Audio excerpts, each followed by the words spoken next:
Is Brother Ben here? Brother Ben.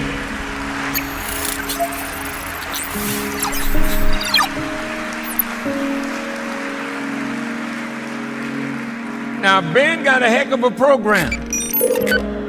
A lot of people listening to Brother Ben. And Ben tells them about the minister. And Ben tells them about the minister. Assalamu alaikum, family. Y'all heard that intro, right? Just want to make sure. All right, today we're going to be sharing a replay of one of our previous calls about how to handle trials and difficulty, because there's many people who are dealing with trials and dealing with difficulty. So let's go ahead and get right into it. If you're here for your very first time on our power call, take notes, and we would like to hear your thoughts and perspective at the end. Here we go. Before we get started, in the name of Allah, the Beneficent, the Merciful, I bear witness there is no God but Allah, Muhammad is his messenger. I would like to greet all of you on this great Monday with the greeting words of peace we said in the Arabic language of Assalamu alaikum, which simply means peace be unto you. Actually, before we get started with this, how many of y'all are dealing with hard times? Person number one, if you dealing with some aspect of your life, you're dealing with a hard time or a hard trial.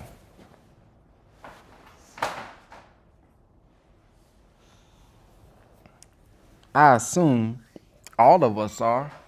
And the reason I did is because it says actually in the Quran, it talks about, or maybe it's somewhere in there, but I know for sure, and I found a call, the minister reminds us that struggle is ordained. Struggle is ordained. And the struggle that we go through, the difficulty that we go to, brings out some of the sublime attributes that we have. It brings the trials and difficulty, brings it out of us. Sometimes we don't know what's actually in us and what we're capable of until we go through a hard trial. So I encourage us as we close out this year, close out the month, close out the week, that we look at the lesson that whatever our trial is striving to show us. Because that's all it is, man. It's a lesson. It's something that we're supposed to get. It's something that's going to bring us closer to him. He just has his way of bringing us to him and making us into him. If he took trillions of years to come into existence, I mean, he had to will that thing into existence in triple darkness. Sometimes we find ourselves in gross darkness in our life, and then that's where the creativity comes. That's where the spark, like the atom, that's where the spark comes in our life, where we get a crazy idea, a great idea. And then as we work our will and we work that force and power, we begin to see progress, in our lives, man. So let's just strive to have the right attitude with whatever trial we're going through. It don't matter what month I ask, are we going through a trial? All of us are going to be able to, in one or two areas of our life, to say, number one, I am. Let's just strive to have the right attitude. All right, here we go. Assalamu alaikum, family. It's your brother Ben X. Welcome back to the Brother Ben Speaks or Brother Ben X podcast. Today, I just want to talk about a topic, something that I'm sure all of us are going through, which is how to overcome hard trials. Because many of us every day are going through hard trials. I don't care how much money you have. I don't care, your status, your religion, your lineage. All of us are going through trials. And sometimes, man, we never take the time because of so much content is going out there, how to make money, how to do this, and how to do that. It's like, man, it's so much I got to learn. It's so much I got to accomplish. It's so much I got to do to where I never can find time to say, time out. Let me look at my life and look at what's going on with my mind and get my mind together. So today we're going to talk about how we should be thinking and how to overcome the hard trials in our life. Because as the minister said, man, there was a great preacher one day that said, at every level is a new devil. So if we go solve the problems with everything on the outside, if we go solve problems with everything everywhere else, but don't solve the problem inside, everything that we're striving to build and do is going to be destroyed, because we as black men and women are going to remain underdeveloped. So before I get started with this video and share what the Honorable Minister Louis Farrakhan said, if you guys are interested in getting an alert, tapping in offline whenever I talk about things like this, just a podcast that's going to really help them out. Now, what I want to talk about is this. The Honorable Minister Louis Farrakhan was asked a question. And the question was about, or not asked a question, but he was asked to, can you pray for me? And the minister kind of went on, man, and what he said, I feel like was so comforting that I wanted to share with other people. So we're going to hop right into it. Let's check it out. Brother Minister, would you please keep a prayerful thought for me and my family? We are in desperate need of Allah's grace. Yes, sister. You have Allah's grace.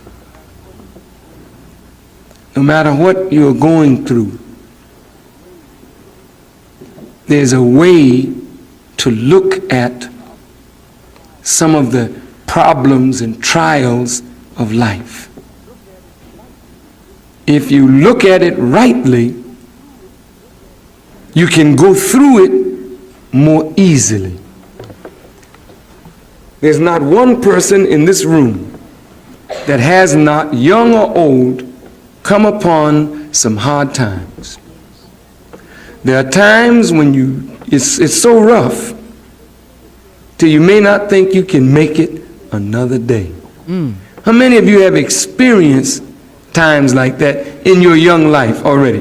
You have? Yeah. And if you haven't, don't worry. If you live long enough, you sure gonna run into this. Nobody lives perpetually happy in this world. God is so wise in the way he has ordered life. He has ordered life that we must experience the opposites in order to appreciate the good. If you don't experience evil, you don't know how to appreciate good. If you don't experience sadness, you really don't know how to appreciate joy. Do you understand?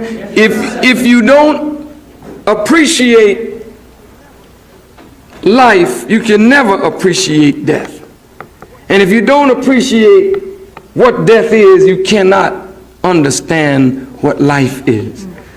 And so God has ordained that we just have to go through this. That's it.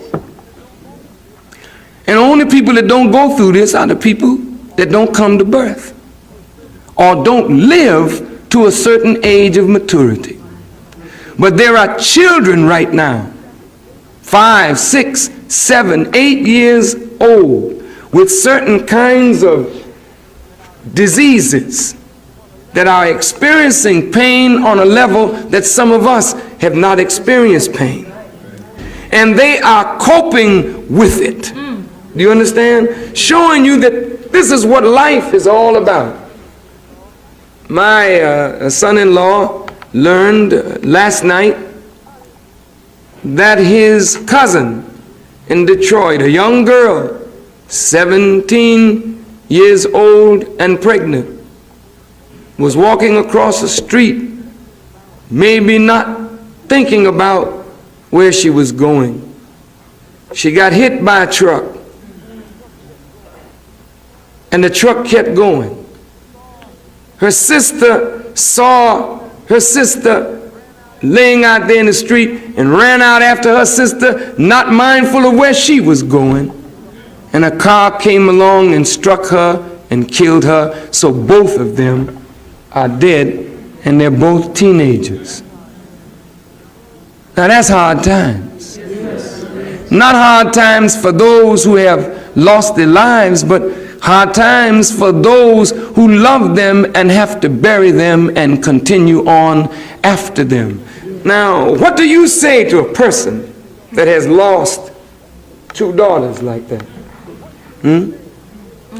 What do you say to a young man who made the young girl pregnant and he lost the fruit of the womb and the woman who's producing his child? How do you talk to them? But God has made us all to handle the vicissitudes of life. You can handle it. And God's grace is always there if you call on it.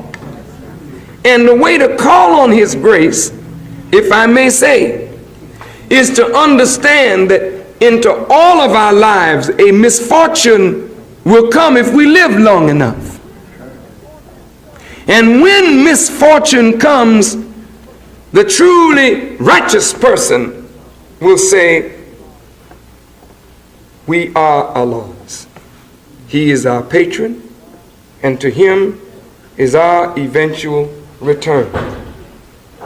What does that do? That makes you go through your hour of trial with the strength necessary to overcome it. I've seen people literally curse God when things like this happen and they can't understand it. I've watched women at funerals, men too, just cry out. They want to know why. Why my son? Why my daughter? Why you take this person? He was so good. Why didn't you take that wild, crazy one down the street? Why you take my child that was so good? I mean, parents ask these kind of questions. And they think because they live right. And Jesus, you know, I say all my prayers and I read the Bible every morning. Why you take my child? Does that mean that He's not supposed to take your child simply because you read the Bible and pray? What kind of sick mind do you have? You ain't no better than nobody else because you read the Bible and pray. Somebody else don't read the Bible and don't pray, but that don't mean you are better than they because you read the Bible and pray. You have a funny way of looking at your own little righteousness. And some of us think because we're Muslims and believing in the one God that nothing should happen to us. Don't be a fool. If you believe in Jesus and you say He's the Son of God, couldn't get no closer to God than that. But look what God put Him through. And that's His child. Think over that. Well, if He put Jesus through that, then you hush. Yes, sir. There ain't nobody nailed you yet. They may be planning to. Do you hear what I'm saying? Yes, sir. So whenever your trial comes, if you look at how He prayed when He was going through it, Father, I commend my spirit into your hand. Look, I can't handle this. I can't handle it, but I know you can. I'm just going to go on. I'm going to keep stepping.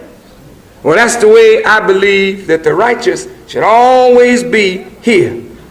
So that whatever happens in your life, you find the inner strength to get on through it. And you got to find the strength from within yourself, because there are times when you can't lean on nobody. Come on. Right. There are times when mom is not going to be there, dad is not going to be there, your best friend is not going to be there. So some connection got to be made with you and your Creator direct, that you can go on through it alone, knowing that you're still not alone. So trials come into your life to see what kind of person you are. Hell, it's easy for you to love God if everything going your way. Yes, sir. Can you dig it? Yes, sir. Excuse me. I don't mean to be hip, but This is good, y'all. It's good. look, you got children. Daddy, can I have some candy? Yes, son. Daddy, can I have that gun set? Yes, son. Daddy, can I have a cowboy hat? Yes, son. Daddy, can I have a baseball mitt? Yes, son. Daddy, I want a new suit. Sure, son. Then one day, Daddy ain't got no money. Said, Daddy, can I have it? No, I ain't got it. What? Shoot. Hell, you don't know what you got. You think you got a son. It's like a woman. Every time she asks you for something, you try to give it to her. She says, oh, thank you, darling. Oh, sugar, you so sweet. Bless your heart. But when you tell her, baby, I can't do that this week. And I won't be able to do it next week. What? Well, just a minute. I know someone who can, you know. And that's when you find the strength to say, find him, baby. Yes, sir. That's right. And get the hell on out of my life. You know somebody who can give it to you, go find him. Because hell, you ain't here to give her every time she asks whatever she asks for. Hell no. God don't do that for you. And he's God and got all the treasures, can give you anything you want, but he don't do it. So how the hell you going to expect your husband to do it, or you expect your wife to do it? No, there come a time when you're not able to do. And that's when you find out what you got. I used to do that to my children all the time. And other people's children. I'd set them up. Set their minds up. Yeah, and when I come home, I'm going to do such and such and so and so. And boy, their minds be all set up when I come home. I'm very sorry. I won't be able to do that. Then I just sit back and watch them. So their lips get long and funny. That's showing me what I really got there. See, when you can't take disappointment, then the real person comes out under disappointment. That's when Satan became known, according to the Quran, when he got a disappointment. You judge me to be erring and cause me to remain disappointed? Well, I'll lie in wait for them in that straight path. Say, I'm going to get even with you, God. There's a lot of people like that. As long as you give them what they ask for, they with you. I got some around here that's like that. And I'm going to try them soon. I'm going to build their minds up like they're going to get whatever they want. And then I'm going to tell them, sorry, I can't do it. And then I'm going to look in your face and see how you act. Yes, sir. And then bust you, get rid of you. Yes, sir. Hell no, you ain't got no friend if you just got a friend and every time he calls, you can say yes and he say, oh, thank you, you know. That ain't nothing. That's right. So you under God's grace right now. But maybe when you're going through a trial, you're being made manifest. Your faithfulness, your strength, your commitment to God is seen more in trials than it's seen when things are going your way. But God tries you with both. Because he'll give you something that's a real blessing. Yes, sir. And then see how you act. Then when you got money in your pocket, you're riding high, ain't got no time to pray. That's So right. prayers for them people that need it, you know what I mean? I once needed to pray, you know what I mean? Now I got what I want. Oh, who is God? Where is he? I'll call him when I need it. And in a little while, you need it. Well, the point is, either way, when you are tried by hard times, remain steadfast. When you're tried by good times, remain steadfast. Then that's a person that God marks as the righteous. All praise is due to Allah, family. Man, that's huge, man. Goodness, that's huge. I hope y'all really took this in. You know, the minister teaches us, you know, through our final call and the teachings that Allah ordains struggle for us. So if Allah is the center of everything, and he has an active and a permissive will, when we go through trials, we got to ask ourselves, yeah, I'm going through this trial. Yeah, I don't like it. Yeah, that's unfair. Yeah, I didn't like that.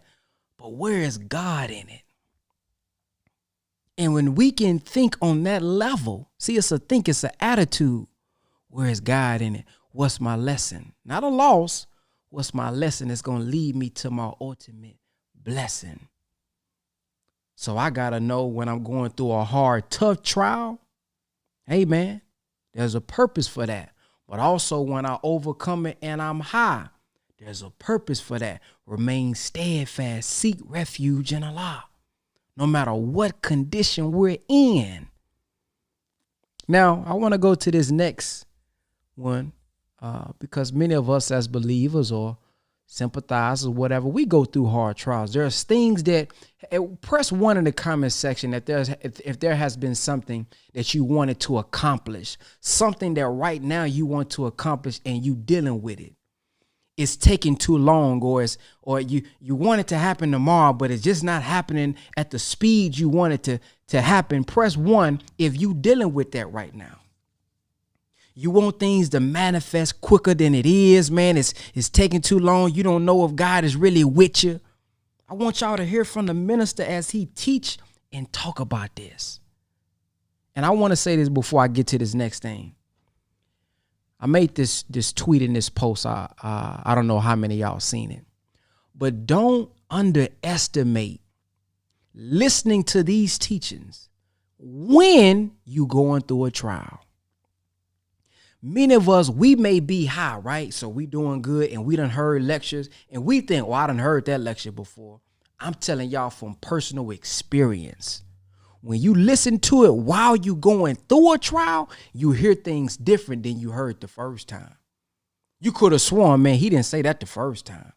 Because of our condition and what you're going through, it didn't stick. But when you going through it and you reread it and you rehear it, man, it be the medicine that you need to get through past that hard, tough day that you didn't think you would get through. So continue to feed no matter where you at, high or low, continue to feed on it because we never know what we need. Let's listen to it. Let's listen to the minister talk about this part right here. You know, brothers and sisters, the Bible says that Allah will send forth his word and it shall not come back to him void, but it shall accomplish everything that he has said it would. It will accomplish it. In spite of what you do or I do or we do, God is the doer. And if you don't do your job, he's on his job. That's right.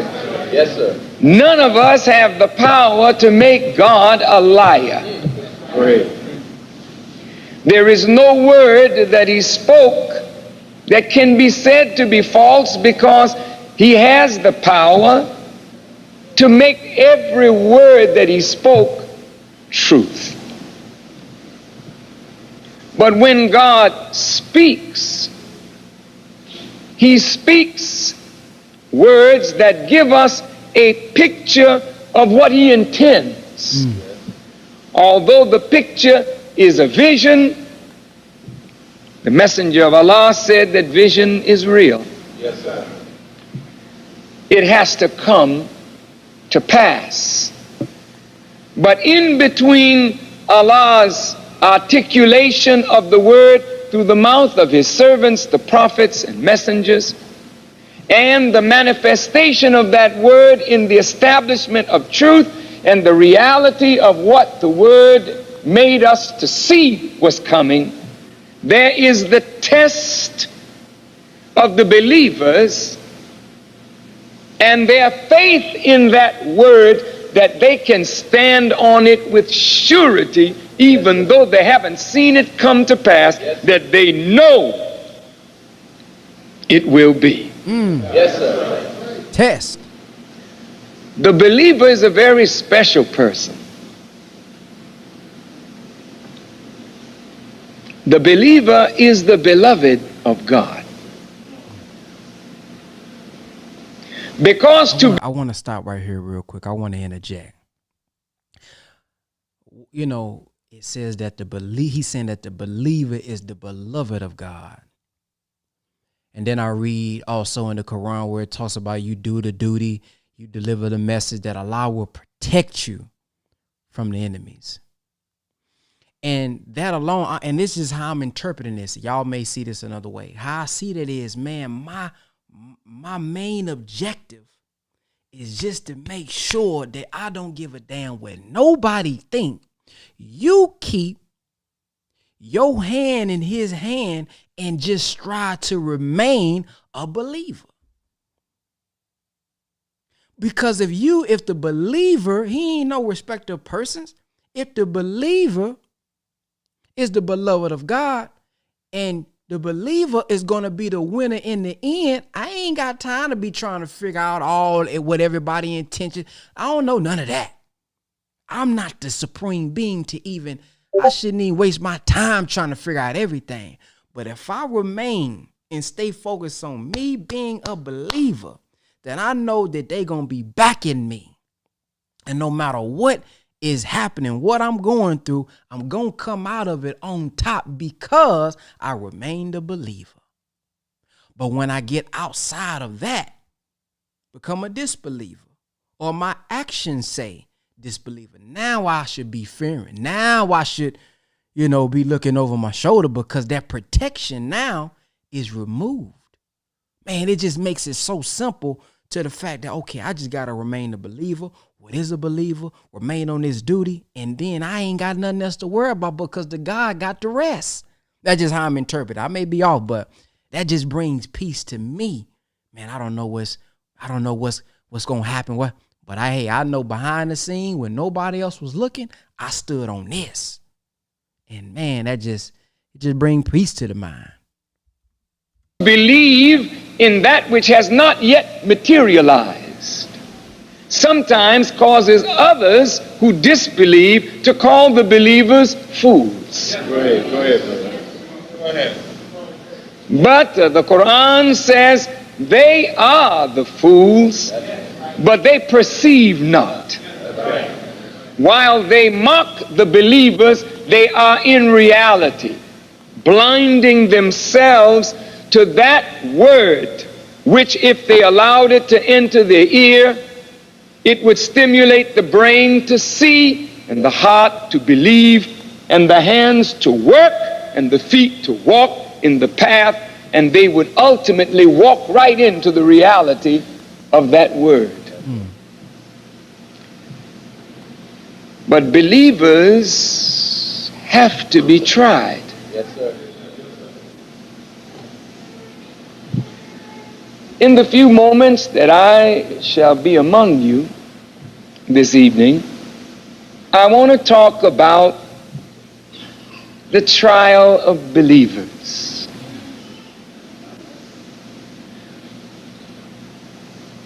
Believers are the beloved of God because they believe in Him, they put their trust in Him, they obey His apostles and messengers and prophets, and they try to carry into practice in their lives the principles that uphold their belief. Belief is translated in other words as faith. Paul says faith is the substance of things hoped for, the evidence of things unseen. There has to be hope. And hope is a level of expectation. I hope to see you tomorrow. I have a level of expectation. I really want to see you tomorrow, and I hope that you will allow me to see you tomorrow. And it's that hope sometimes that keeps me going from today till tomorrow till I can see you again. Faith, the substance of things hoped for. In hope is the expectation, and in the expectation is the thought and the vision of the substance of the thing.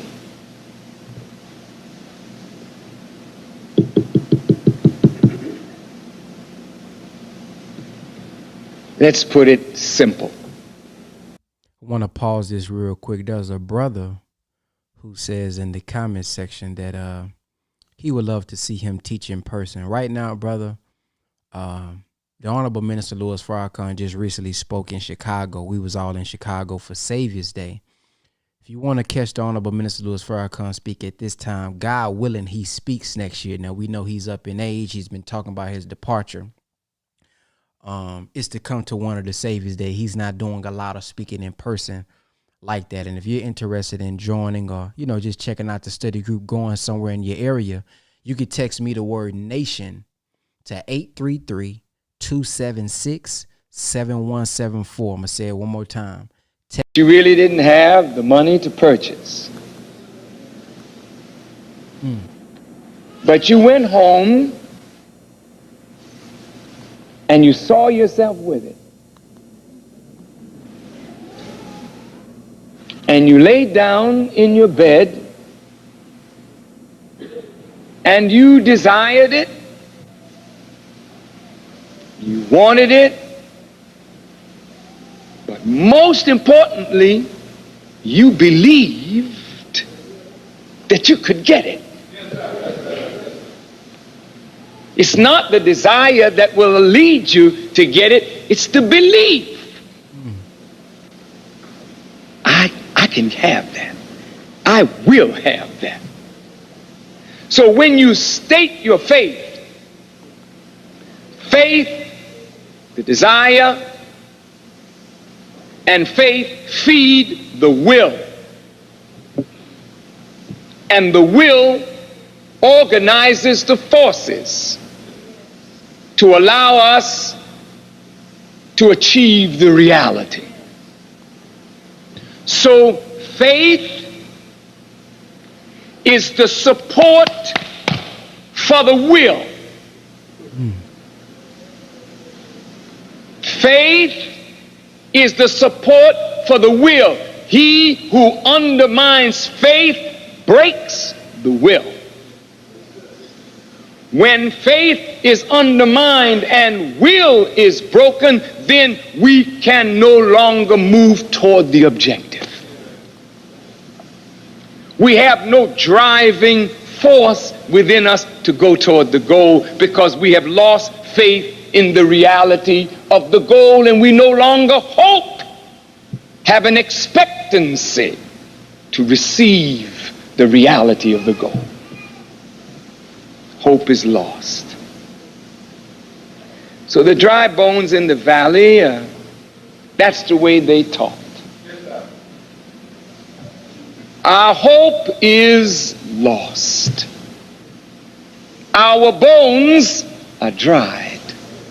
We are cut off from our pot. When you're like that, you are actually dead. It is not that you have physically died, but the death of faith is the death of the will, is the frustration of the desire, is the killing of the expectancy. So you are nothing but an empty shell wandering about until faith is restored. The greatest men and women of the Bible were men and women of faith. They were believers, and believers are the beloved of God.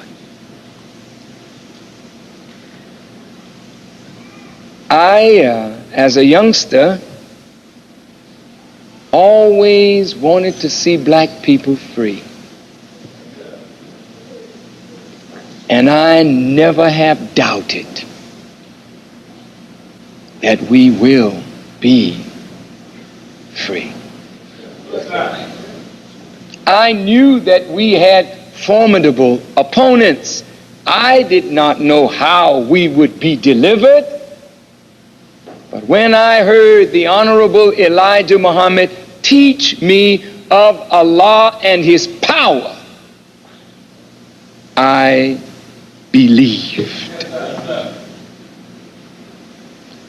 And that belief in Allah and the resurrection of our people raised my hope. I expect the resurrection. Expect it. I believe that it will take place. Yes, sir. I desire the rise of black people. I have faith that our people will rise. Yes, sir. So my faith supports my will. Yes. And my will drives me Yes. Go ahead. to accomplish the goal. Yes, sir. Or at least to die in the attempt. But even death will not stop what God has ordained. That's you. I will die a Muslim, Yes. believing and in submission Yes, sir. to acting upon. I want to stop right there. He said not even death or dying would stop what God ordained. So when I hear that, and we hear the minister say, I will be the winner, living or dead, what does that mean? What do you think about when we hear that? Well, what I get from that is, as long as what I'm doing or set out for is in line with His will, it's going to happen no matter who or what opposition is in front of me. So as a Muslim, we submit our will to do His will. We may have a will for this thing to be successful. Someone else may have a will for this thing not to be successful. Whatever align with His will and is in the season of God, that's what's going to come into fruition. Now, it doesn't mean that we just say, hey, I want a car, and if I don't get no car, I must not be in God's will. We have a responsibility of our own that we're supposed to carry out. We're not just throwing it out to no mystery God. Yeah, we got to exercise force and power God within ourselves. But man, if we can study and align our goals and align what we want to attain in line with His will, man, that's that type of willpower backing you. It ain't nothing that this world will be able to stop when you got the God backing you. But when we want to do something and be slick with it, when we have evil intent, ill intent, when we're doing things for the wrong reasons, we can't expect that power, that will to be backing us because it's not in line with His will. So man, when we have our goals and things, think about, does this align with the will of God? And it'll just give you more juice that's backing your idea, your desire, and your will. The will of God. The believers are the beloved of God. And I don't know about you, but if you've ever been in love, if that has ever happened in your life, to be the beloved of someone who is powerful is to share in His power. To be the beloved of someone who is rich is to share in his riches. To be the beloved of someone who is wise is to share in his wisdom. To be the beloved of one who is secure and can grant security is to be made safe. Go ahead, To be the beloved of one who has power over all things is to fear nothing. Yes, sir. Go ahead,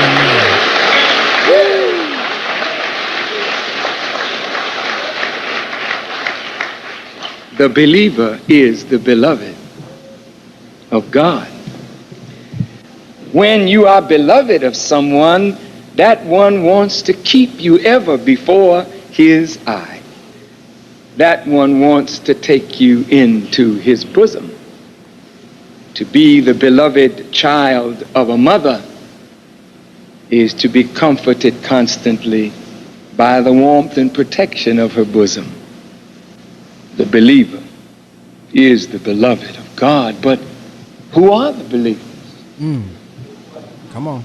How do you distinguish the believer from one who feigns belief? Well, a believer says, Assalamu alaikum. Well, so does a hypocrite. A devil can say that. Come on. Well, a believer eats one meal a day. Well, yes. But disbelievers can adopt a good eating program. How do you distinguish a believer? The Quran gives you the mark of the believer. Let's see what it says. In Surah 2 of the Quran, it opens like this. In the name of Allah, the Beneficent, the Merciful, I, Allah, am the best knower. This book, there is no doubt in it. It is a guide to those who fear God and shun evil. This book, there is no doubt in it. Stop right there. Doubt is the very opposite of belief. The moment you doubt, you lose power to act. If you believe, you have the power to act on that belief. Once you doubt, you can't act. So the believer's belief makes him active in pursuing the results of his belief. Ooh, I gotta stop it right there. This is why the enemy always attacks us mentally. We still can do certain things that he can do as far as business, as far as uniting, as far as doing this. But if he can get us to think a certain way, attack our beliefs, put propaganda out there, if there's a way for us to socially engineer us to stop believing and knowing who we are, which are God's beings, exercising force and power, then he can control the outcome, because he knows if we want to change the fruit, we got to change the root. And what is the root? The mind, how we think, how we believe, our faith in ourselves and in others. We know scripture says, be ye transformed not by the renewing of our money. It says, be ye transformed by what? By the renewing of the mind. So if you lay out and you hear do for self, but then as soon as you hear do for self, a doubt comes up to mind. Damn, I never done business before. Why would they buy from me? My product wouldn't be good enough. See, you want to lose weight. You want to get you want to start eating better. But it's going to take too long for me. See, so the doubt begins to creep up, and the doubt cripples us. Because it is the belief that the faith, the desire, and the will is standing on. So if I can destroy the faith and the belief, I can destroy him, because he needs the belief and faith to get to where he's trying to go. Godly. Man, so I believe. So when people talk, I used to always hear people, when I first came into the teachings, people used to try to mock belief. Well, I don't do belief. I do know. I'm a knower. Yeah, I get that. To a certain degree. But when you go out there in the morning and you start your car, you didn't know your car was going to start. You believed it was going to start. And because you believed it was going to start, it led your actions to go and take your butt out there and turn the key. But how many people do you know maybe one day went out there and they turned the key and the car didn't start? They didn't know that. They believed that my car is about to start, so I'm finna turn it. So we don't know everything. So listen, as you come into this, don't be don't allow others to defer you from belief. You know, oh, you don't believe, I ain't believe nothing. You believe something. Yeah, you believe something. So listen, family, strengthen your belief. Strengthen your faith. Not just faith in God, but faith in self. Listen to that self-accusing spirit within, which is God too. The minister says, would you murder the messenger of God? And the audience said, no, sir, I wouldn't murder the messenger of God. And he said, you murder the messenger of God every day that we steal the voice of truth from within inside of ourselves. We used to see growing up, watching cartoons, the angel on one side and the devil's on one side. Now that's only symbolic of what goes on inside of us every day. There's a voice. When we want to do, there's a voice that shows up. Do it, brother. Come on now. Don't skip another day. Come on. Go ahead and go and get it out the way. Here comes the devil voice. Man, you can do it tomorrow. Don't worry about that. You tired. Take a break. You good. So that voice, the two forces are within us. Which one are we going to submit to? So strengthen our faith. When we hear that voice of truth within, the more we obey that, the more we submit to that, we get stronger in obeying our higher selves, obeying the God.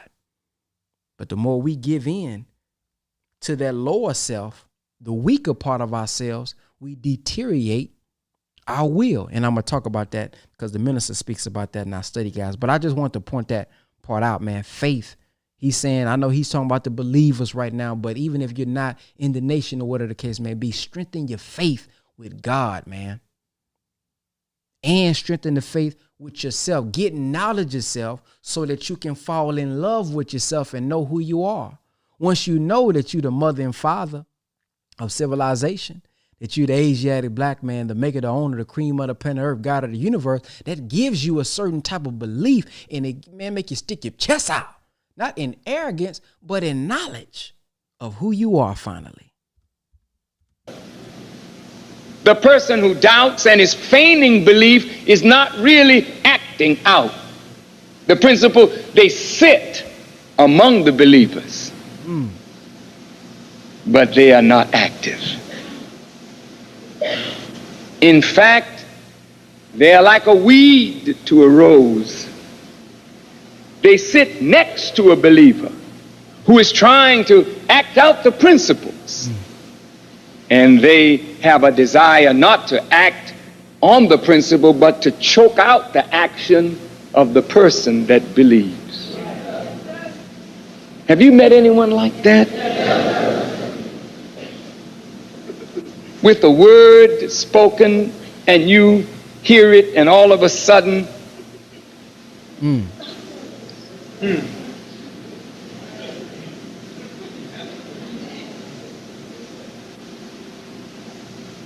and then I don't have a desire to take the paper.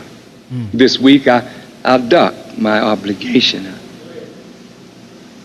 I won't come out to my FOI class, and I'll make an excuse to my MGT class, and I'll miss the mosque meetings, and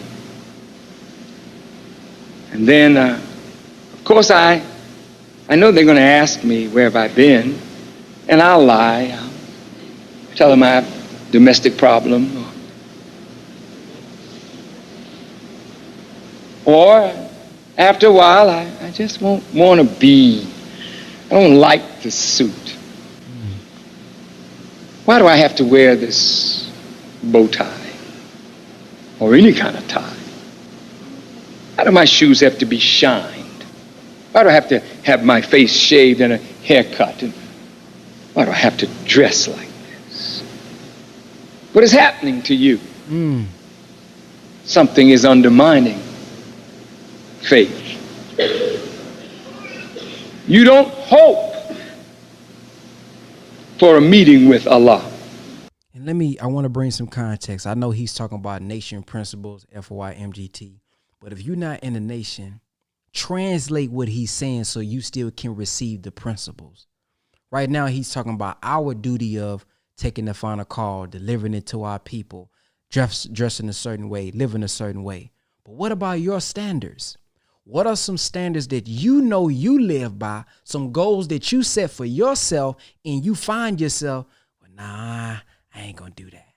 Well, nah, I ain't gonna do that. Or nah, I ain't gonna stick to doing this.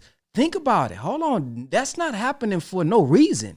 What has happened? What have we allowed to enter in that's tampering with our mindset? That's allowing us to get away from doing things that we know will make us successful. We got to check that, or else we'll find ourselves falling off to where it may be too late, where you look back and you done fell all the way down. When you could have heard this message and say, you know what, let me check myself right now today. Monday, March 20th, let me see where I've been slipping at. Come on. All right here. Today I'm going to get it together. Right here, I've been slipping. Okay, let's get it together. Because all of us slip. All of us fall. None of us perfect. But it's about receiving a message that's going to convict us and get us right back on the right path. That's why in our prayer, it says striving to be upright. Not that we all upright, striving to be upright. So if we done kind of, went back to that B stage, let's get ourselves back up, family. That's what he came for, to help us and save us, not to condemn us, but to lift us back up with the word. You don't hope for the hereafter. You don't hope for the resurrection of the dead. All these niggas will never rise. I was a fool to even believe that. Look at all these crazy niggas out here. They look like they're getting worse to me. Does the Farrakhan think he can wake these people up? I think he's a little sick myself. See, when you begin to lose faith, everything looks big and impossible to you. That's right. See, when you're full of faith, you feel that you can get the job done tomorrow. Right. That's right. Right. Go ahead. But when you lose faith, you start making excuses and saying, oh, hell, this job ain't never going to get done. I might as well go and party and just have a good time. I'm going to die one of these days, but I'm enjoying myself. Now, that is the truth. You're going to die, sure enough, one of these days. But isn't it marvelous to live your life in submission to the will of the Lord of the worlds? Yeah. Isn't it wonderful to live your life knowing that you are working out not only your salvation, but helping to work out the salvation of a people who will live long after we are dead and gone? Yes. Isn't it wonderful to know that we are preparing a future for ourselves and our children? It's like a fat person losing weight. All right. Come on. You gotta expect a loss. Right. Come on. You gotta keep seeing yourself as you once were. You gotta believe that the course you're on is gonna bring the intended results. And even if you step on the scale and it don't show a loss the first day, don't get discouraged. Just keep on your program. Because if you keep on your program day after day, believing, expecting, and hoping, and working, and sweating for the results, before you know it, you look in the mirror one day. All right. Yeah. And you say, not where I want to be, but I'm on the road. And when you can see that you're on the road, it gives you more courage to even work harder because you see something coming. But so many start out, and they don't get the results right away, and all the pain, my legs hurt, oh God, my back hurts, oh Lord, I got to keep doing this.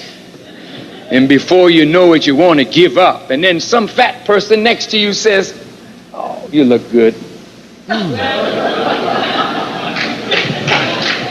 You don't have to strain yourself. And that's key. Be mindful, y'all, of those who allow us to be mediocre. Oh man, you all right.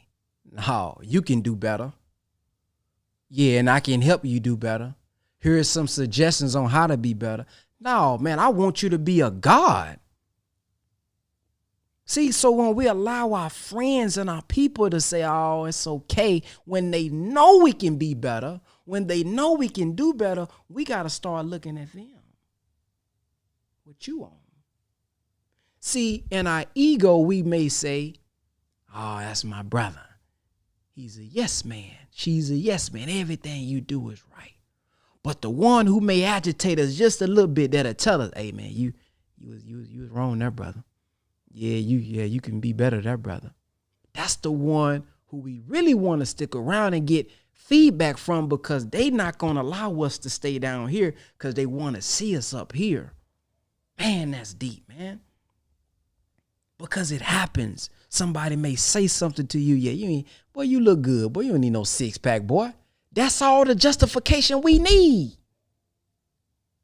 Y'all know when we fasting during Ramadan, during the 3-day fast, you waiting for somebody to say the right thing. Watermelon, brother, 98% water, brother. You can go and get you a watermelon. I know we fasting. We can drink water, can't we? Well, watermelon made of water, brother. So go on, you can take a little bite. That ain't gonna hurt nothing. We waiting on that. Ooh, that's a good point, brother. Let me go and break my fast. Come on, man. Y'all know. So just be mindful. It's not that you're not going, but be mindful of the people around you. You want people that's going to help us, hold us accountable. It's not a bad thing that they holding us accountable. It's a good thing, especially now if they don't mean you no harm. There's some people that critique you. They going to find something and everything. They just be exaggerating. But you want to find a good brother who, man, that brother really want to see me do good. And they want to allow us to become so mediocre and complacent with making no progress. I know it may be agitating. Damn, he get on my nerve. He don't never let me. But that's the one. In the end, you're going to be thinking, man, that brother didn't let me give up. The world today is accepting fat people. They're just calling us stout and beautiful. You turn on Oprah and she drop one on you. I'm not going to do it anymore. I'm sick of dieting. And you look at Luther Vandross, and he got his back, and he says, well, I'm fat, but I can sing. True. But you sure look better, brother, when you were thinner. Then that gives you an excuse to give up. There's always a test. Whenever you say you want something that God wants for you, Satan will always speak to you from the weak side to encourage you to give up. Those who believe there is no doubt in this book, meaning every word of it is truth, and not that there is no doubt in the book. You should have no doubt in it. Yes, sir. Right. It's a book for the believer. Yes, sir. Go ahead. Who believes in the unseen. Stop right there.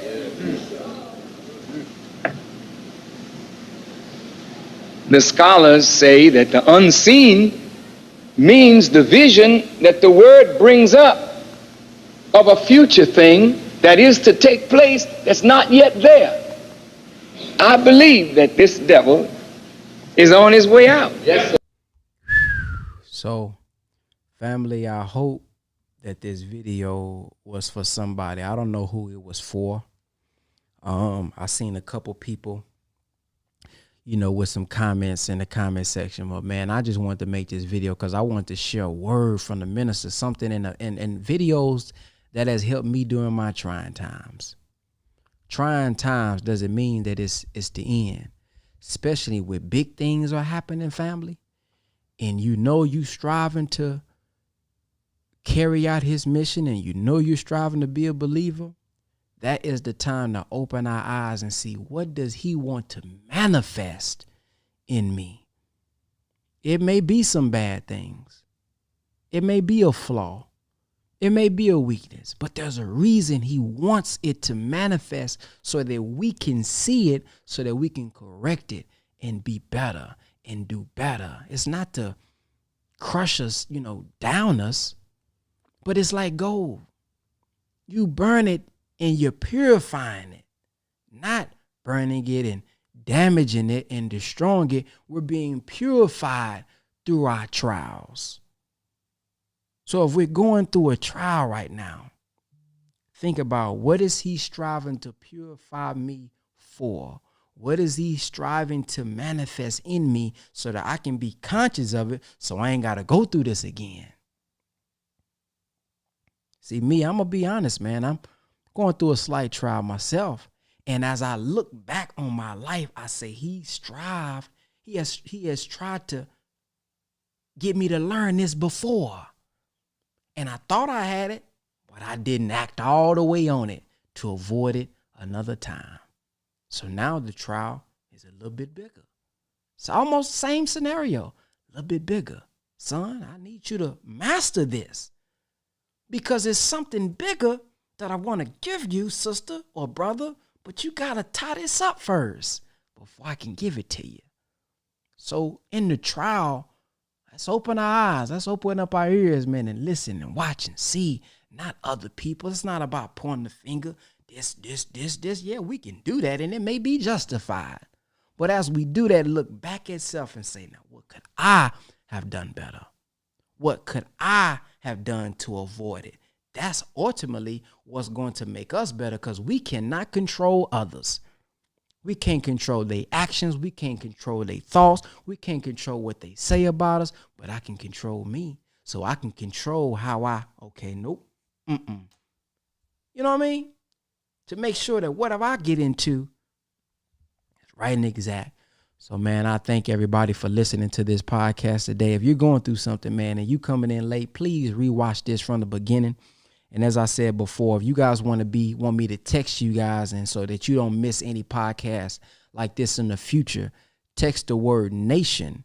The scripture says the race is not to the swift nor to the strong, but to those of us who can endure to the end. After difficulty comes ease. After difficulty comes the ease. But watch this part. If we don't duck the difficulty.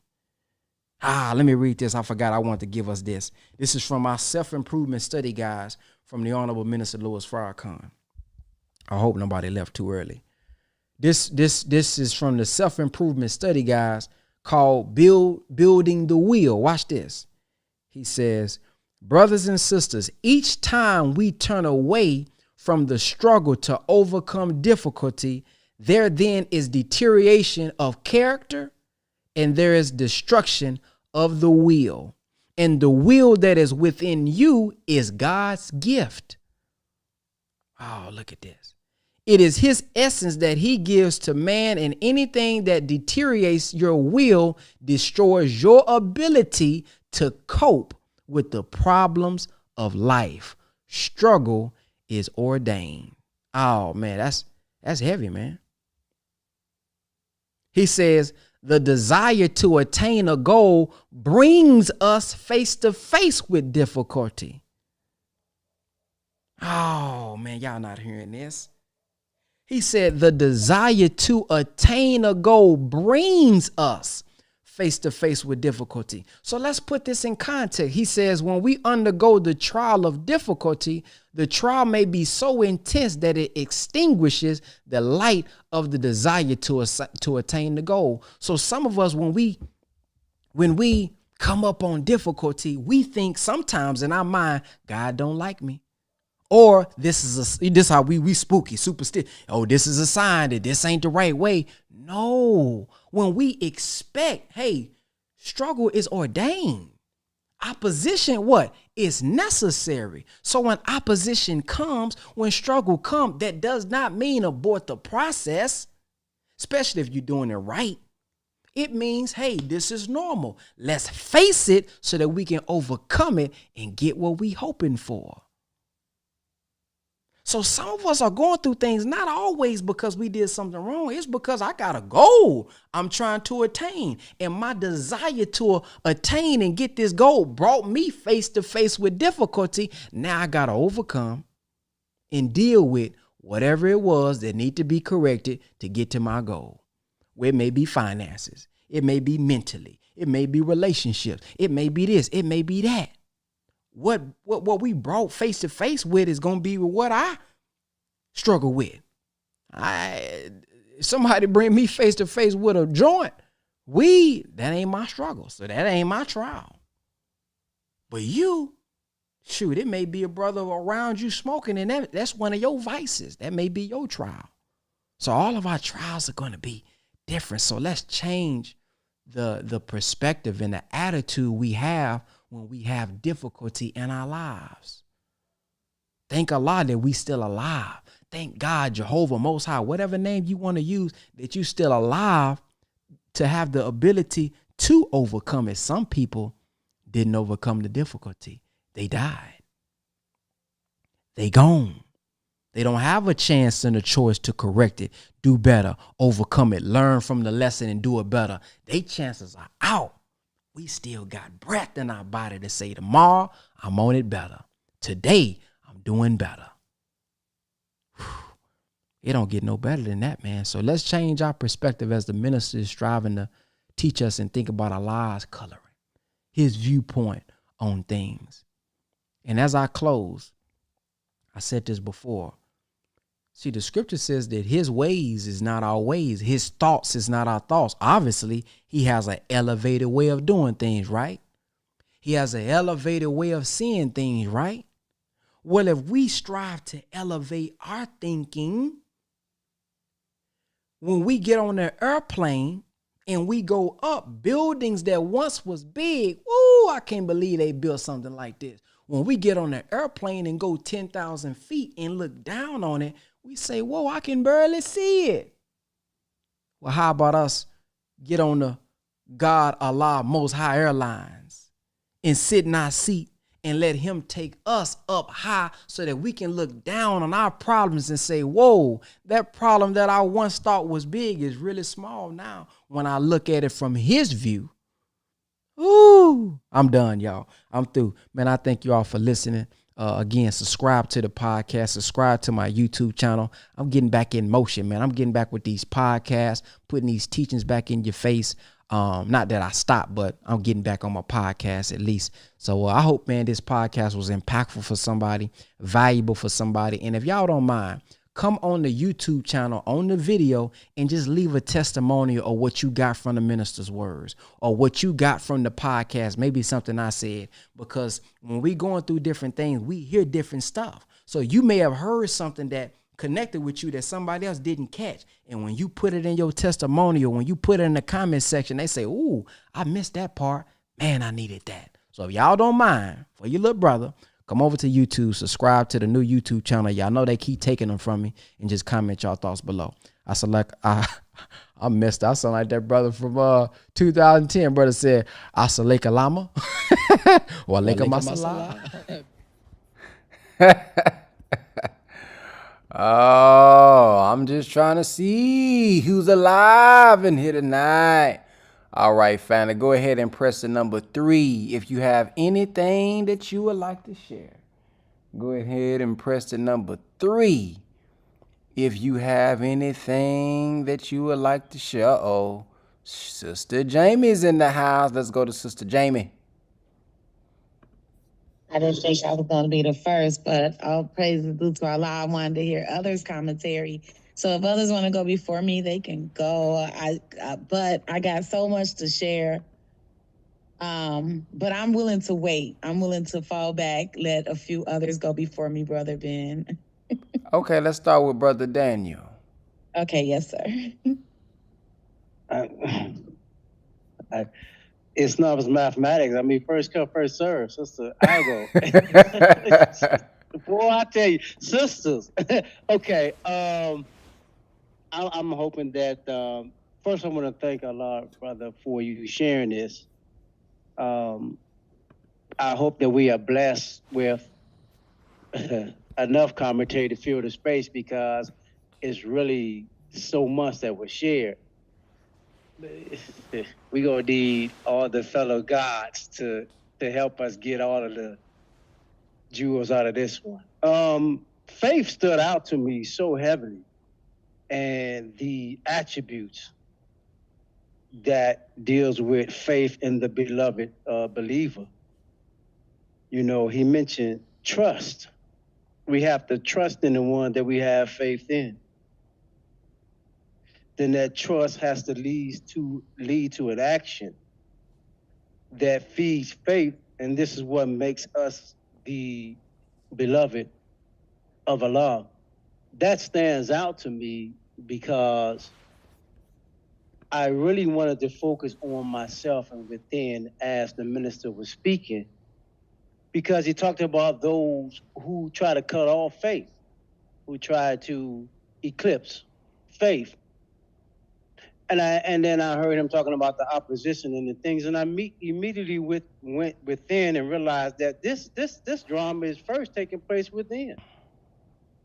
I got a whispering devil that every time I want to do something right, there's a challenge. There's a force that's the opposite of what I'm thinking, and I got to put that inner force in check.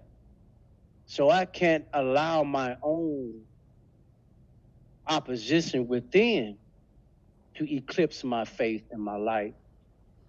Wherein once somebody come and throw something, I've already done so much work on the inside, all they got to do is almost blow on me. I'm like the spider, I tip over because I let too much internal doubt. He spoke about doubt and how doubt is the opposite of faith.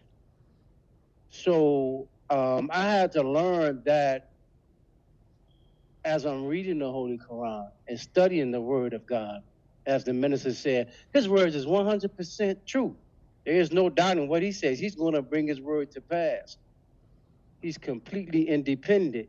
So I had to learn to trust 100% in the words coming from the Holy Quran and the mighty understanding that we have received from Allah in the person, and put my total trust in him and the word that he has brought through the two messiahs. That's a serious work. That is not easy because self-doubt can be so strong because of self-hatred, because of the things we have went through in life. We have a hard time trusting anybody, even our own selves. So I'm learning to remove the doubt in the word of God and in God himself, and to trust that if I do what he's asking me to do, then I'm going to be the winner. As he said, living or dead.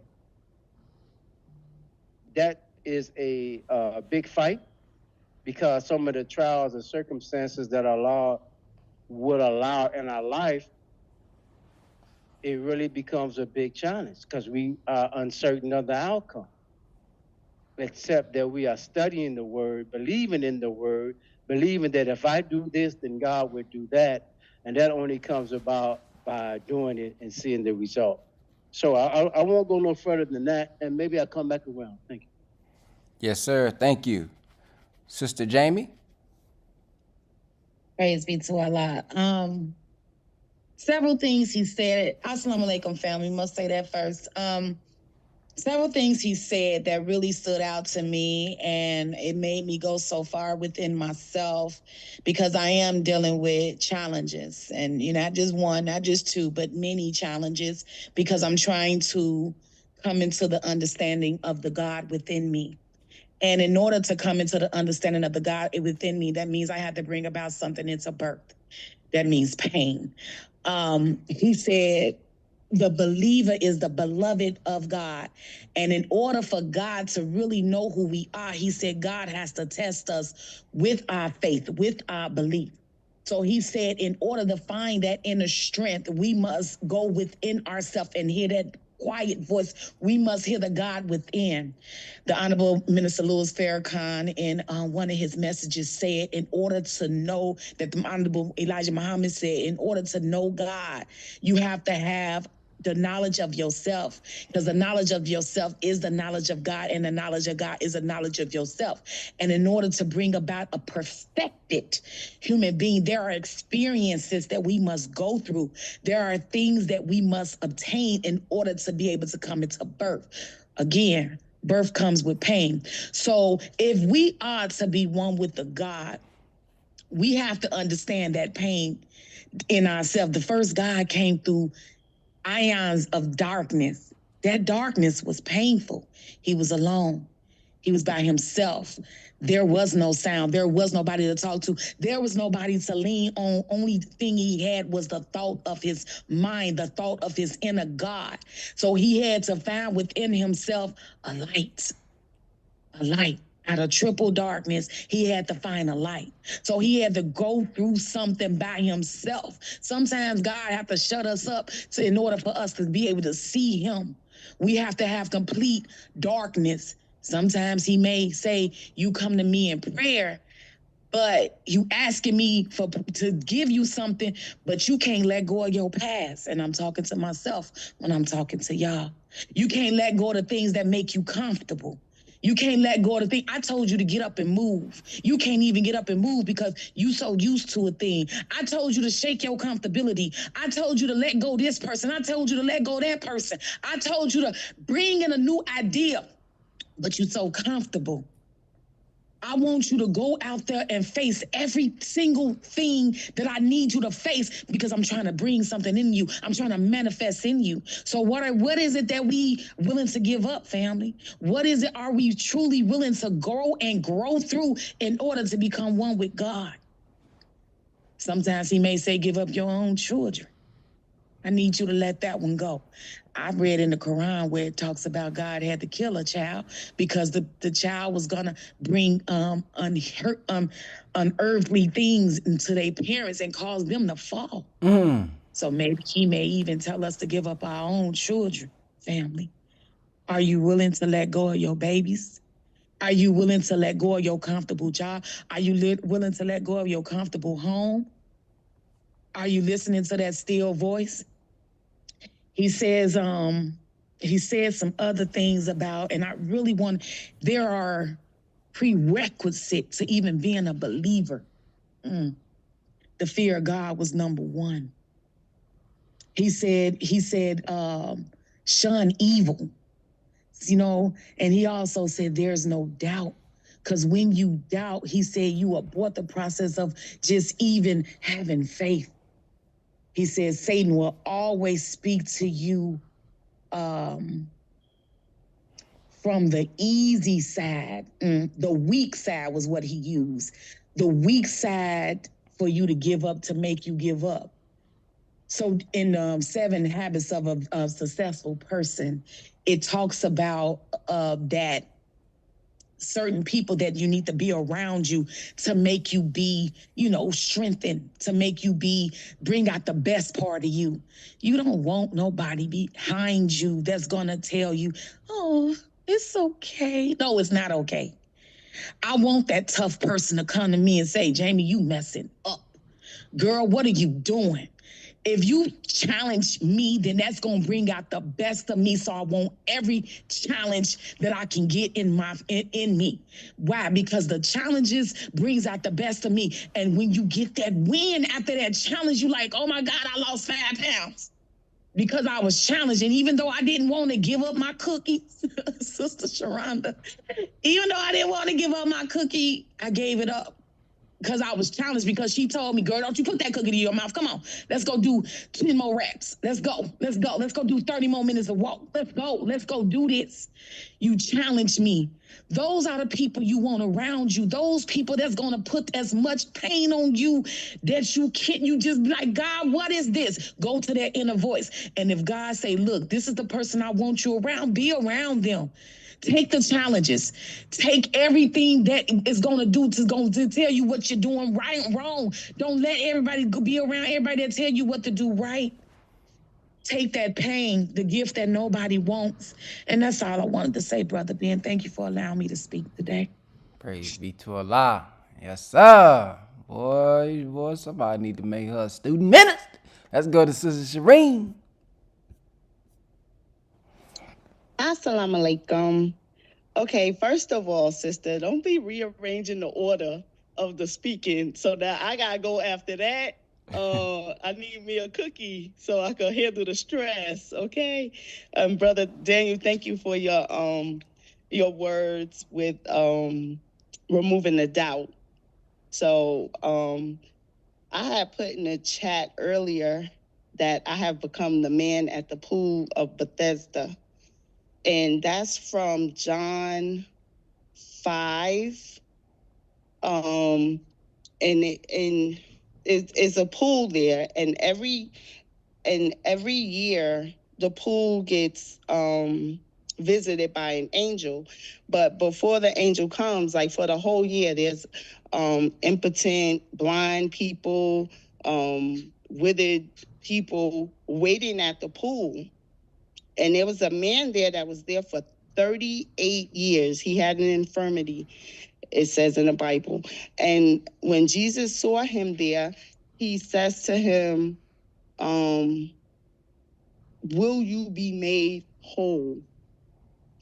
And the first thing the man does is make an excuse, and he said, well, I haven't had anybody to put me in the water when the angel comes, because people get in front of me and they get the blessing.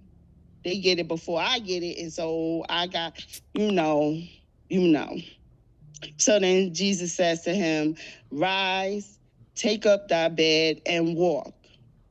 And like, that's the minister, get up, do something, knock it off with the excuses, and stop, listening to the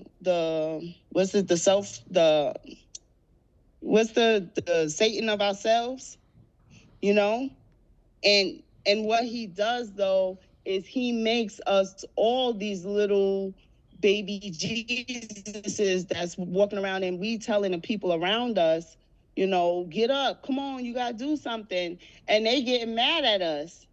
And they throwing back up in our face, well, you ain't do this and this and this, and you ain't this yet, and how you gonna say that to me, and you ain't. And so we constantly playing tennis with ourselves, with the people around us that also need to get up, And so I'm to the point now where, for real, I'm tired of myself. I am so tired of the me that gets right to the door but won't turn the doorknob.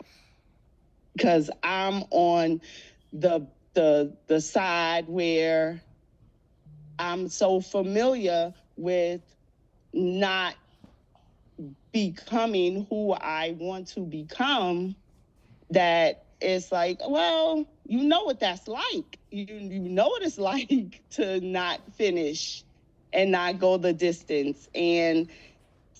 But I'm tired of that, so I want to turn the doorknob. And then I have this wonderful family.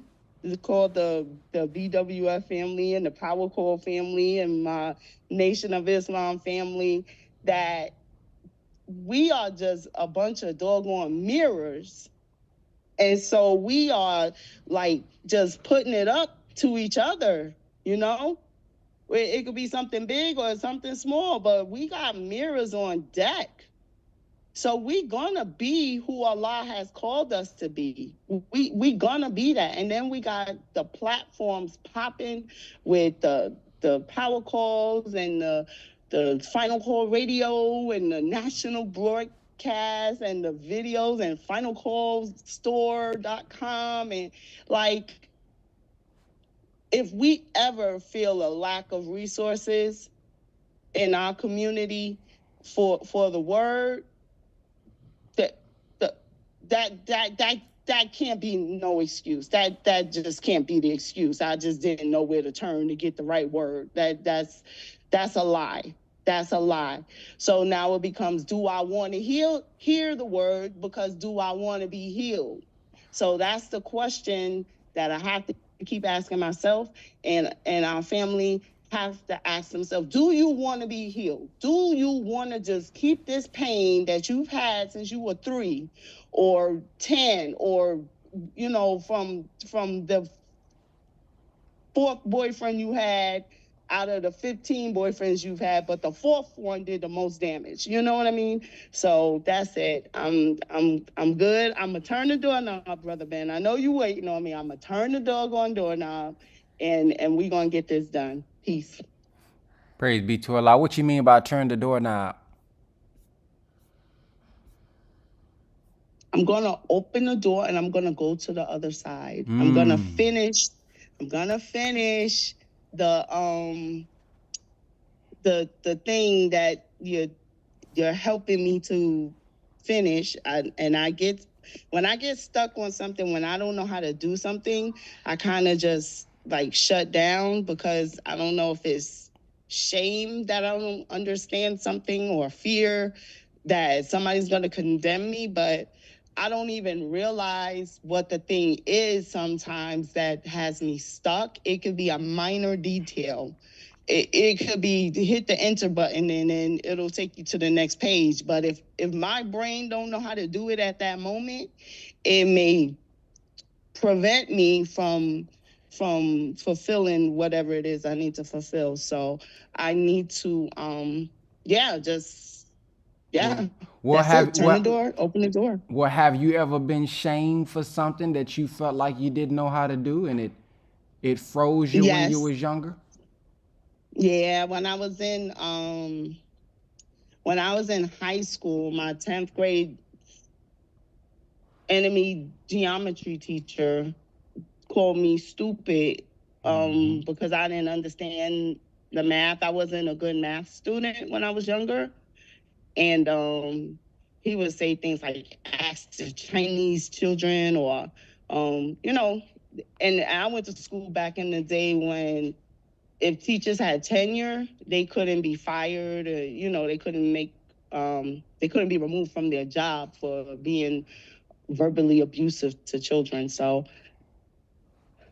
and I'm trying to let that go, but it is, you know, that's it. Praise be to Allah. That's a good place to start. And did that happen in public? In front of everyone? It happened in front of, and it happened more than once. Yeah. And couldn't get transferred out the class, so I had to stay there and fail the class. And that's the only class I ever failed in my life in school, you know. Yeah. So I would, you know, do some work on that, you know, get your auditing done. Because I can tell in class when you're being critiqued how you try to skate out of it. But I can notice when you're trying to skate out of it, so I don't let you.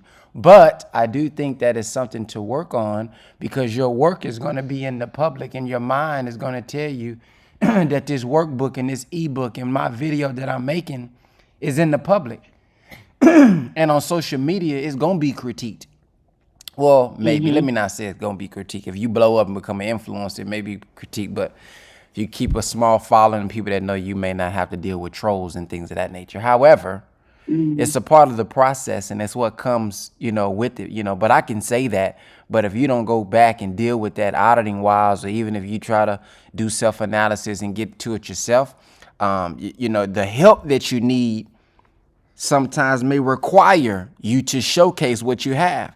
And if that comes up in your mind every time, it's like, all right, guys, time to present. All right, guys, time to see what you did right or wrong. Then that's going to come up in you and it's going to pause you. It's going to cause you to be stagnant, not have growth, not move. And all of us have to be critiqued to move. All of us have to be critiqued to and corrected to move forward. You know, so we're allowing that to sting us twice, more than twice, because it happened years ago, but I'm also allowing that situation to do the same thing to me now when it's not even present anymore. So he's now living in my mind. What he did to me is in my mind. Sort of like the white man when the minister said we can destroy all of them and they can be gone, but they will still rule right now. How would they still rule? Because they rule our mind. We're following their thinking. So until we separate from them mentally and spiritually, we're never going to be able to truly separate from them. Even if we separate from them physically, if they control our mind, they control our behind. So yeah, that's the work that we do. Yeah, learn your technology, learn the ebooks, learn the technical stuff, sure. But also go back to that which is holding us back for real, which is what happened to me when I was younger. What is this thing that happened to me that's holding me back? When I thought I was doing something good and I said, oh, look at this, mama. Oh, look at this, daddy. And he said, I didn't get the response that I thought I was going to get. I was excited about it, but I didn't get the reassurance that I thought that I needed. Oh, those who were supposed to fill a void in me, they didn't fulfill it. So now that I'm older, I don't know what's stopping me from posting online. I don't know what's stopping me from sharing. I don't know what's stopping me from pressing the number 1 when the minister speak on the power call, but something telling me that it stood out to me. Oh, but I don't know, because Sister Jamie, the way that she spoke and the way this brother Daniel, the way that he spoke, I can't come behind that. I ain't worthy enough. So then we only have 2 or 3 people that share every morning.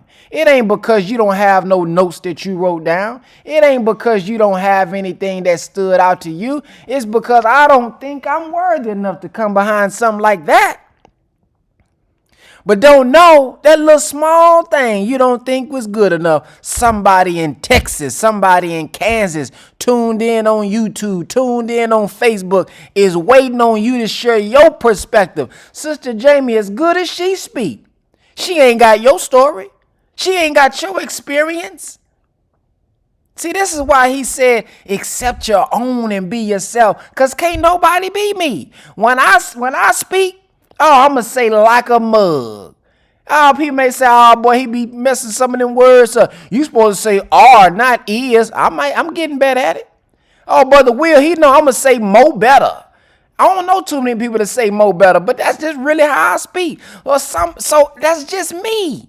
So you just being you is enough. That's what we got to learn. God has taken me through certain experiences, putting me around certain people, grew me up in a certain way to give you the combination of me. The moment I try to be somebody else, I done already lost, because I can't be them better than them.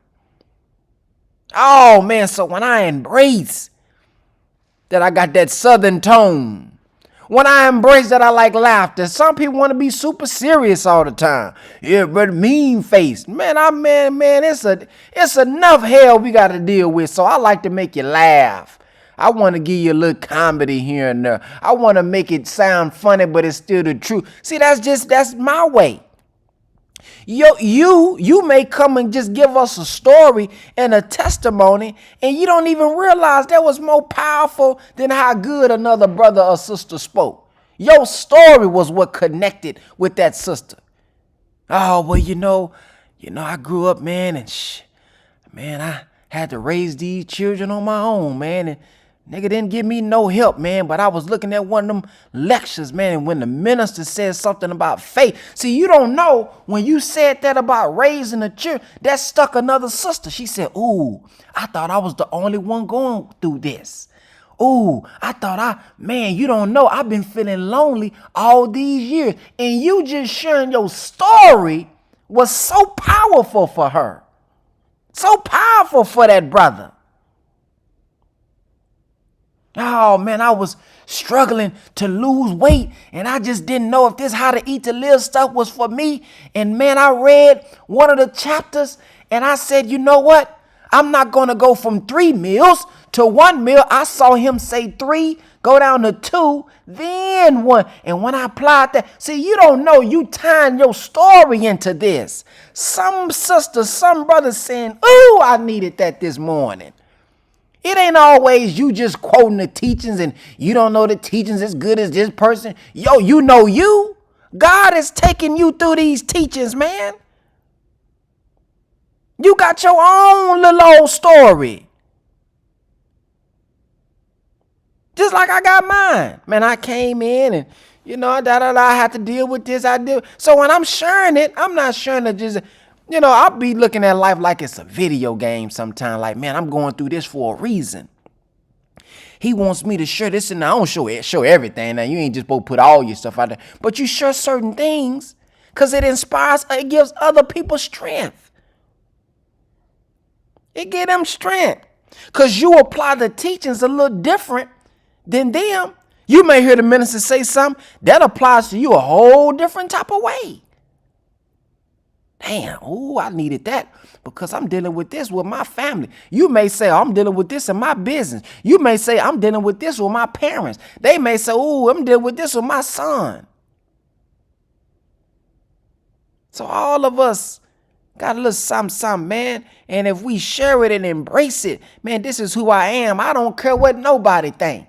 I made something yesterday. I said, man, hell, I'm going to get it wrong. I'm going to make some mistakes now. Shoot. Some people be scared to say they make mistakes. Man, I make mistakes like a mug, boy. I'm a diver. Man, I just dive into something. But goddamn, boy, you ain't looked into it. You ain't even you just go for it. Man, I'm gonna make a mistake anyway.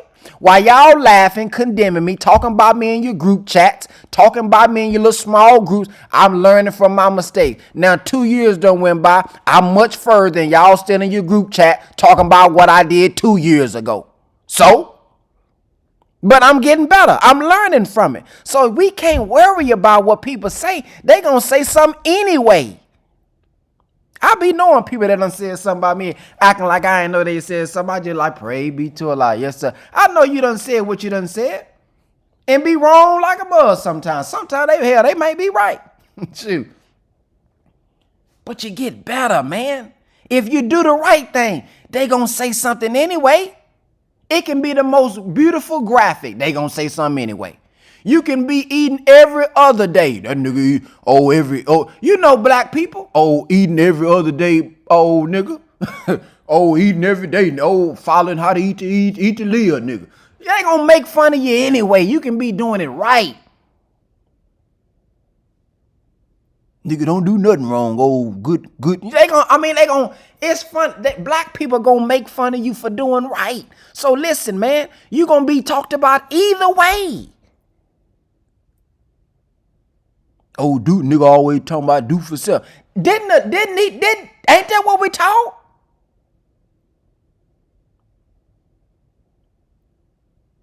So listen, man, I'm telling you, if we let that hold us back, we gonna be in the hospital one day. I'll be picturing it. I'll be visualizing it. We gonna be in the hospital, laying in that bed, saying, dang, them people don't even matter, man. Dang, what they was thinking about me at the end of the day don't even matter, man. Damn, I wish I would have lived my life. Man, I wish I would have went ahead and started that business. Man, I wish I would have went ahead and made that move. Man, I wish, oh, goodness. And then you going to be in that bed and you can't move. You can't do it. You sick now. Your legs ain't the same. Your back ain't the same. Your brain, your thinking ain't as sharp. And you would have wished you did it today. Let me tell you something, man. Today is the youngest we going to ever be. I'm finna go because I got a meeting I got to get to. But today is the youngest we gonna ever be. Today is the first day of the rest of our life. How do you want to live the rest of your life? Yeah, you done did some stuff yesterday. Yeah, you did some stuff last week. But today is the first day of the rest of your life. You got control over how it's gonna be. You got control over how it's going to be, Brother Clarence. Look at Brother Clarence, man. Brother Clarence said, brother, man, I've been in this hotel, man. Brother Clarence don't know he inspired me. When I go through difficult times financially, Brother Clarence do not know. When he said, brother, when that brother said, I joined BW, brother, I'm in a hotel, brother. Man, we've been struggling. We've been making it happen. And then the brother said, but brother, we moved out, soldier. We done got the house. See, I didn't need him to go deep into the science of the teachings. I needed him to show me the faith in the teachings while he's going through his specific trial. I be thinking about that. Damn, boy, Shoot. You ain't, boy, come on now. Look at the faith and the strength Brother Clarence had, man. And he was still paying his membership. Brother he said, all right now, brother, hold my spot. I need about 7 days. Sure, I'll be having to tell my bills sometime. Give me 7 days. So I remember Brother Clarence. See, yo, you don't know how powerful and impactful your story is to people. Gotta be real. I got some bills right now waiting on me. They calling me every day. All right, brother, you said give me 7 days now. Damn, I'm working on it, man. I'm working on it. Shoot, I'm working on it. I'm just going through some hard times right now. Goodness gracious. My mama told me, boy, when you get older, it's gonna seem like them bills come around every 2 weeks. Boy, she wasn't lying. Good God almighty, she wasn't lying. I'm talking about every 2 days, it seemed like. Woo! But God got a blessing with my name on it. I believe now. It's sure getting tough. Sure getting tough. But I gotta go, y'all. I know we got some people, but I gotta go. I got a meeting to come up with for another bill be calling me. So I thank y'all for listening, man. And I hope that something was shared this morning that soothe your soul and gonna make you a better human being today going into tomorrow. Assalamu alaikum and have a black-tastic week. Is Brother Ben here? Brother Ben.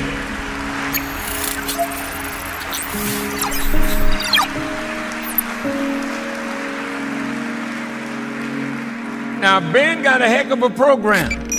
A lot of people listening to Brother Ben. And Ben tells them about the minister.